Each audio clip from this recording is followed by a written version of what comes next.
पहिलं काढतील ते आरक्षण. मला आजही वाईट वाटतं की बाबासाहेबांनी, माहित नाही हे बोलावं की न बोलावं, मी बोलतो, ज्युडिशियरीमध्ये पण आरक्षण ठेवायला पाहिजे होतं.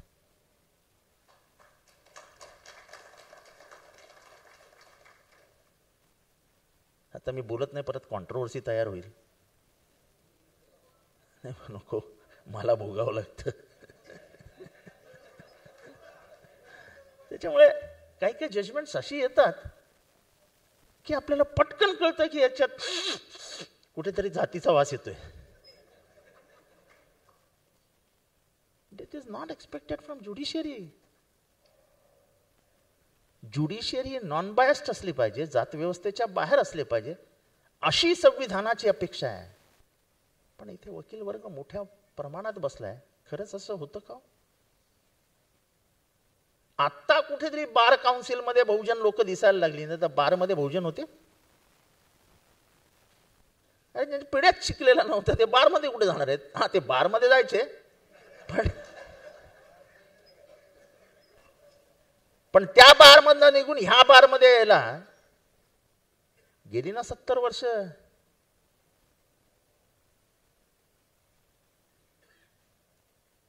आणि काही लोक शिकली म्हणजे समाज शिकला, काही जणांना राजकीय मंत्रिपद मिळाले म्हणजे समाजाला मिळालं.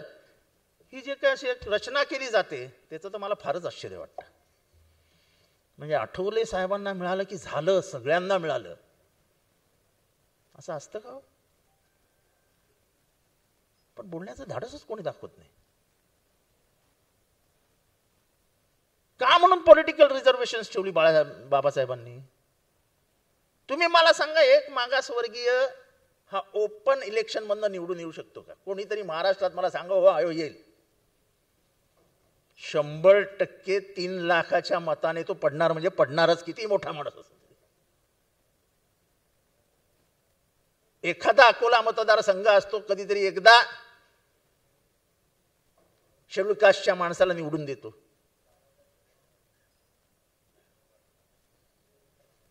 आणि त्यावेळेची जी परिस्थिती असते, म्हणजे मी 1998चं उदाहरण देतोय की जेव्हा काँग्रेसनी सगळ्यांना एकत्र केलं, पवार साहेबांनी, काँग्रेसनी नाही पवार साहेबांनी, तेव्हा जोगेंद्र कवाडे,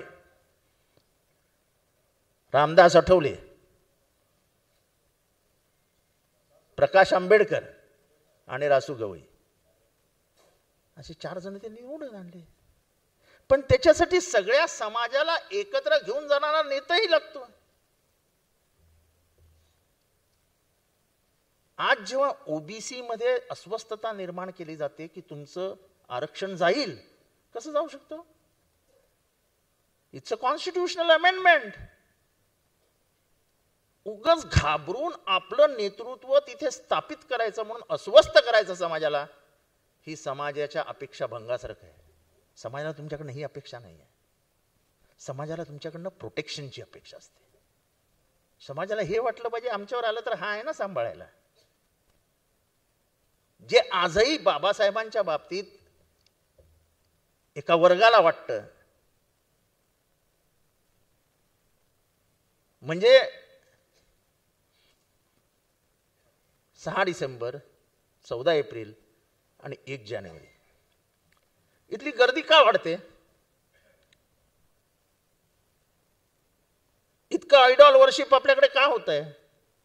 तर अजूनही लोक विसरायला तयार नाहीत की बाबासाहेबांनी माणूस म्हणून आम्हाला इथे आणलं.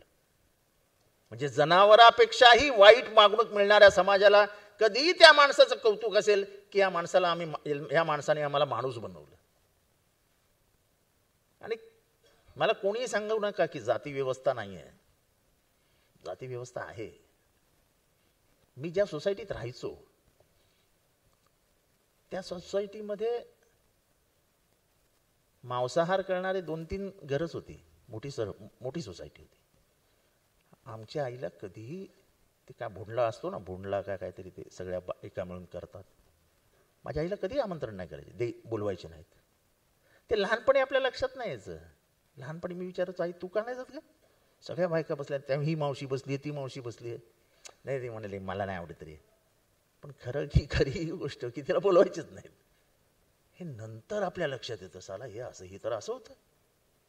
आणि मग ती जखम भरून निघेल का कधी? ती बळबळतच राहणार. मी कुणा एका वर्गाचं प्रतिनिधित्व करतच नाही. मी जरी ओबीसी असलो तरी मी ओबीसीच्या माझ्या जातीचं प्रतिनिधित्व करत नाही. मी डॉक्टर बाबासाहेब आंबेडकरांच्या सामुदायिक विचाराचं प्रतिनिधित्व करतो. खरं तर या भारताच्या समाजामध्ये जेवढे घटक आहेत, कामगार, बोनस हा कोणी आणला? 8 तास काम केलं पाहिजे कोणी आणलं?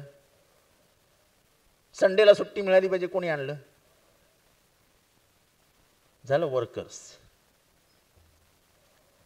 इंग्लंडमध्ये, England is a biggest democracy in this world, the most reputed democracy in this world, historical democracy in this world.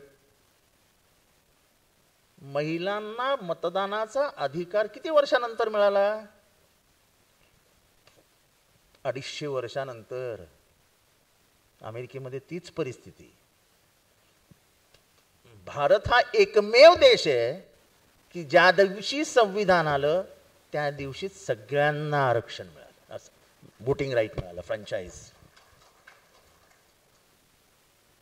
खरं तर हिंदू कोड बिल तेव्हा पास झालं असतं. हे आत्ता जे चालू आहे ना की आम्ही महिलांना 50% अधिकार देणार आहोत वगैरे वगैरे वगैरे, हे बाबासाहेबांनी 1952 साली सांगितलं होतं की महिलांना समान अधिकार दिले पाहिजेत. He was one of the most liberal leaders India has ever seen. बायकांबद्दल म्हणजे स्त्रियांबद्दल, भगिनींबद्दल त्यांची जी मतं आहेत ती आजच्या मोठ्या नेत्यांमध्येही नसतील. महिलांना समान अधिकार देणं हे तेव्हा बोलणं तरी शक्य होतं का?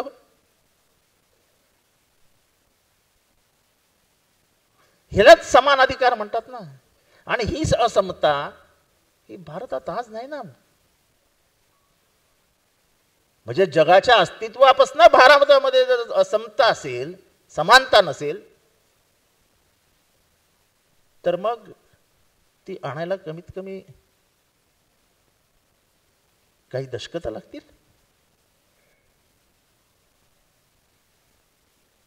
आणि 50% रिझर्वेशन तर 50% ओपन आहे. तुमची संख्याही नाही तेवढी. आज बिहार जेव्हा जातीय जनगणना करतं तेव्हा काय येतं पुढे? कोण किती आहे? 65% तो ओबीसी आहेत. तुम्ही रिझर्वेशन किती देता त्यांना? 27%. हे का उपकार करता का आमच्यावर? आणि म्हणून जातीय जनगणना झाली पाहिजे ही जी मागणी आहे ती पुढे का नाही जात? करा ना एकदा जातगणना. दूध का दूध, पाणी का पाणी. कोण किती आहे हे कळू द्या ना लोकांना. सरकारी नोकरांमध्ये 4थी श्रेणीचं रिझर्वेशन सोडून द्या. माझं तर म्हणणं आहे 4थी श्रेणीचं रिझर्वेशन आहे ना सगळ्यांना लागू करा आणि बघू संडासात कोण उतरतं. आम्हीच का उतरायचं? तुमचा महिला त्याच लोकांनी डोक्यावर का वाहून नेला? तुम्ही का ना व्हायला? हे प्रतिप्रश्न कधीतरी समाजात तुम्हाला जोरदारपणाने फेकावे लागतील. रिझर्वेशन कशासाठी हा जेव्हा प्रश्न येईल तेव्हा तुम्हाला सांगावं लागेल मला गावातच राहू दिलं नाही. शाळा तर गावात होती. गावात यायचं असेल तर विचारून यावं लागत होतं.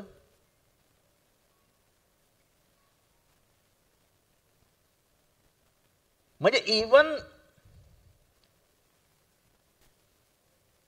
जे शेड्यूल कास्ट म्हणून आपण ओळखतो, they were not recognised as human beings.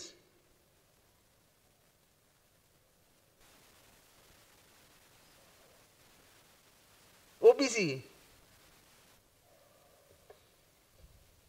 किती साल आरक्षण आलं?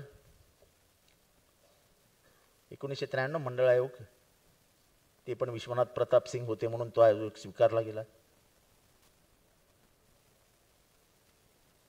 पण मंडळ आयोग म्हणजे व्ही.पी. सिंग सेवा गेले, म्हणजे मंत्रिमंडळ त्यांचं गेलं, तेव्हा ज्या ताकदीने बाबासाहेबांच्या मागे एक वर्ग उभा राहिला. बाबासाहेबांनी कुठल्या जाती वर्गासाठी काम केलंच नाही. ठीक आहे, त्यांच्या मनात एक कटुता होती, पण काम करताना त्यांनी सगळ्यांसाठी केलं. इथले इकॉनॉमिकल म्हणजे इकॉनॉमीच्या बाबतीत सर्वात मोठं काम कोणी केलं? बाबासाहेब आंबेडकरांनी. इथल्या इरिगेशन मध्ये सर्वात जास्त काम कोणी केलं? तर बाबासाहेब आंबेडकरांनी. डिस्ट्रीब्युशन ऑफ वॉटरची पॉलिसी आणली कोणी?